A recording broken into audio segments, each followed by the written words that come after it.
예, 여러분 안녕하십니까. 뉴스앤포스트의 홍성구 기자입니다. 트러스트를 어떻게 만들어야 되는지, 트러스트의 종류가 어떤 취소할 수 있는 트러스트가 있고 취소가 안 되는 트러스트가 있다라는 이야기 해드렸고요.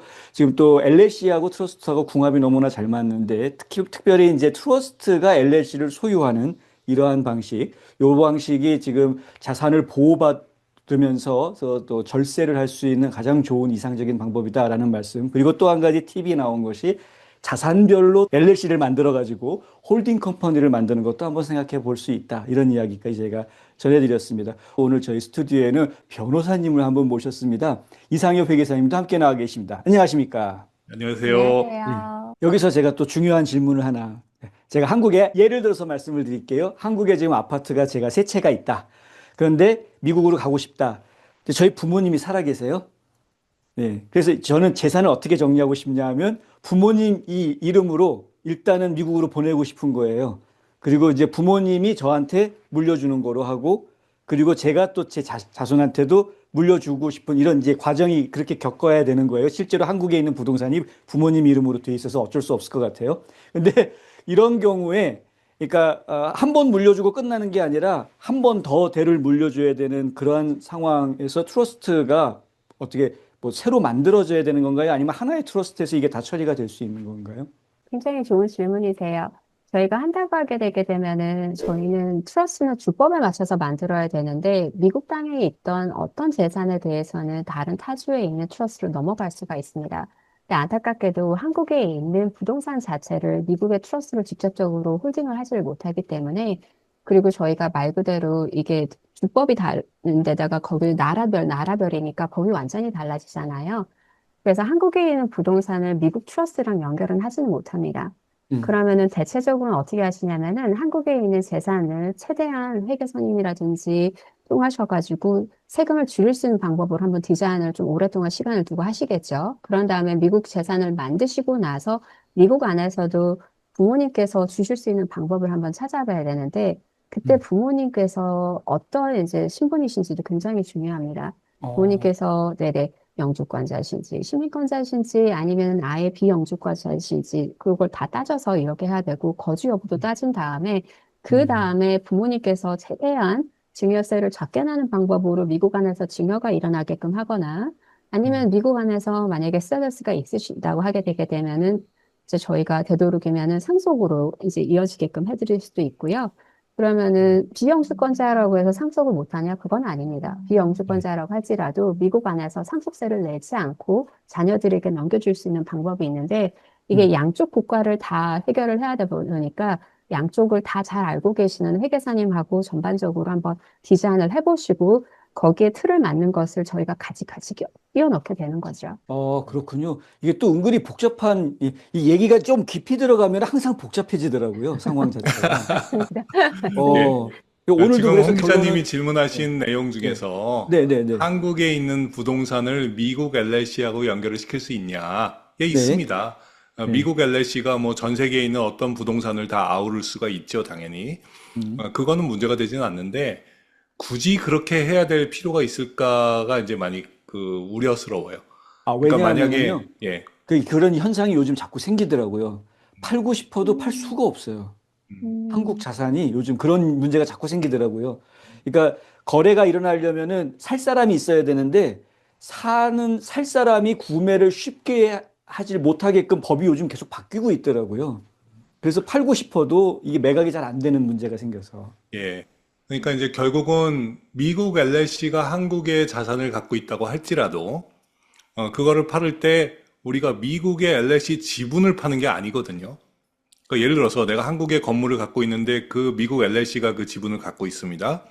근데 어떤 사람이 나한테 와가지고 그 건물 좀 팔으세요라고 했을 때, 이건 미국 LLC에 있으니까 미국 LLC의 지분을 사세요. 이렇게 얘기했을 때 그걸 선뜻 살 수 있는 사람은 없겠죠. 네. 예. 그러니까 결국은 한국에 건물이 있기 때문에 그걸 팔았을 때 양도세는 한국 정부에 어차피 내게 돼 있습니다. 아, 예. 어차피 내게 돼 있으니까 그걸 이제 한국에 있는 사람들한테 한국 건물 사지 말고 미국 지분을 사세요. 이렇게 했을 때 그걸 선뜻 이렇게 뭐 살 수는 있는 게 아니거든요. 그러니까 음, 결국은 그런 경우라고 하면은 저희는 어떻게 해서든지 한국에서 뭐 지금 정권이 힘들다면은 다음 정권에 파시든지 어떻게든지 팔아가지고 현금화를 한 다음에 그걸로 깔끔하게 미국으로 갖고 와서 LSE에다가 새로 투자를 하세요. 이게 음, 맞습니다. 그렇게 말씀을 아, 드리는 이유 중에 하나는 미국 네. LSE가 한국의 건물을 갖고 있을 때 그 세금 보고가 어마어마하게 어려워졌습니다. 아, 한 2, 3년 정도 된 것 같아요. 그전에는 있었어요. 그전에는 음, 꽤 많이 있었었는데 지금은 LLC 세금 보고할 때 그 추가된 폼이 양식이 있는데 그게 음, 만약에 외국에 있는 프로퍼티가 있을 경우에 그 부분을 채워넣어야 되는데 정말 뭐 까무러칠 정도로 굉장히 어렵습니다. 그래서 네, 굳이 그렇게까지 어렵게 해야 될 필요가 있을까 하는 저는 생각이 들어요. 알겠습니다. 그리고 지금 말씀하시던 중에 내용을 보니까 결국은 그 주마다 또 이게 규칙들이 다 다르다라는 이야기, 트러스트도 그렇고 LLC도 그렇고 다 주마다 다 규정들이 다른가 보죠, 조금씩? 맞습니다. 어, 그 회계사님께서 말씀해 주신 대로 정말 그렇게 하고 싶다면 그렇게 LS라도 할 수 있는데 현실적으로는 그게 아무래도 맞지 않는다라는 부분이고 더더욱은 음, 트러스로는 아예 해외 부동산을 저희가 소유할 수가 없는 거고요. 네, 거기다가 저희는 이제 연방제도잖아요. 그러다 네. 보니 주마다 다 다른 곳인데 주마다 만약에 예를 들어서 부동산이 조금씩 다른 곳에 있으시다고 하게 되면은 결과적으로는 본인이 최종적으로 거주하실 주에 맞춰서 트러스를 만드시기를 많이 권고를 드립니다. 잘 알겠습니다. 예, 제가 어, 이제 변호사님 얘기를 잠깐 말씀을 드리면은 네, 저희 클라이언트가 캘리포니아만 가는 게 아니거든요. 그렇죠. 저희 클라이언트가 뭐 뉴저지로 가시는 분도 있고 뭐 어디로 네, 가시는 분들도 있고 그럴 경우에도 저는 항상 변호사님한테 말씀을 드리거든요. 네. 변호사님이 다 알아서 이제 그 주에 살고 있는 변호사님하고 협업을 하셔가지고 저희가 아, 원하는 거 다 해결해 주십니다. 감사합니다. 예. 제가 조금 농담해드려도 될까요? 저희 가끔가다가 고객분들 중에서 정말 재산을 여러 군데 갖고 계신 분들이 있는데 자녀분들에 대해서 굉장히 불평불만을 하실 때가 많거든요. 그럼 제가 농담으로 그러면은 몇 개는 일부러 트러스에서 빼놓으셔도 됩니다라고 농담처럼 얘기를 해요. 왜 그러냐면은 그러시게 하시는 분들은 없습니다, 아직. 왜냐하면 주마다 주법이 다르기 때문에 해당 트러스트가 만들어지지 않고 돌아가신다 하게 되면은 결과적으로는 해당 주마다 가셔서 말씀드렸던 상속법원 절차를 다 거쳐야 합니다. 그러니까 지금 뉴저- 그러니까 뉴저지, 캘리포니아 예를 들어서 정말 그렇게 돌아가신 고객분이 계셨거든요. 그래서 저희가 뉴저지, 세격하고 텍사스 다 연결을 해서 한 번씩 한 번씩 그러니까 캘리포니아에 시작을 해서 그걸 가지고 또다시 또 열어야 되는 거니까 자녀 입장으로서는 정말 곤란한 상황인 거죠. 예. 저 트러스트에서 빼기만 하면은 자녀분이 맥시멈으로 고달프겠네요. 맞습니다. 아예 그래서 트러스트를 안 만드시고 하신다면 더더욱 고달프시겠죠. 예. 야, 예. 이 자녀들 애먹이려고 트러스트를 안 하실 분은 없을 것 같긴 하지만 어쨌든 그렇긴 하죠. 아, 네. 그렇긴 하죠. 예. 네네네. 진짜로 자녀가 미우면은 다 기부해버리고 가시면 되죠. 그뭐 굳이 자산을 남겨주시지 않아도 되는. 너무너무 맞는 말씀이에요. 그런데 요즘은 정말 안타깝게도 소송이 정말 많아서요. 심지어는 부모님께서 정해놓으신 자선단체를 상대로도 소송을 하는 세상입니다. 요즘 정말 저희가 별의별 소송을 많이 합니다. 저희 네. 펌에서는 제가 이제 플래닝을 맡고 프로베이스에 관련되신 그러니까 법원 관련한 그러니까 소송 같은 것도 저희가 많이 하게 되는데 이게 1세대에서 2세대로 넘어가는 경우 무난하게 넘어가는 경우도 많은데 법원을 가서 이게 송사를 거친 다음에 넘어가는 경우가 예전보다 훨씬 더 많아지고 있습니다.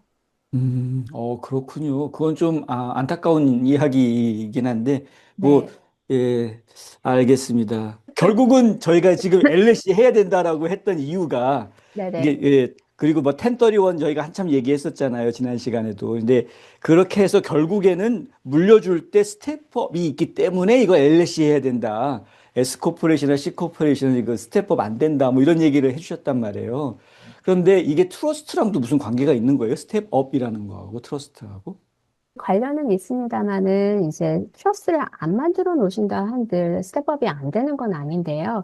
아무래도 트러스를 만들어 놓으시게 되게 되면은 행정적인 일이 훨씬 더 간단해지기 때문에 스텝업 된 상태에서 매각이라든지 아니면은 자산을 이제 다른 분에게 이양하게 되셨을 때 아무래도 훨씬 더 양도소득세를 줄이면서 하실 수가 있고 방법이 굉장히 또 편안하게 넘겨가게 되는 거죠. 그래서 어, 네네. 예, 제가 이제 지난번에도 말씀을 드렸었는데, 이 LAC가 이제 다른 엔티티에 비해 가지고 압도적으로 유리한 거를 한 가지만 얘기하라면은 저는 스텝업을 쉽게 할 수 있는 그런 엔티티다라고 하는 거를 말씀을 드리고 예. 싶어요.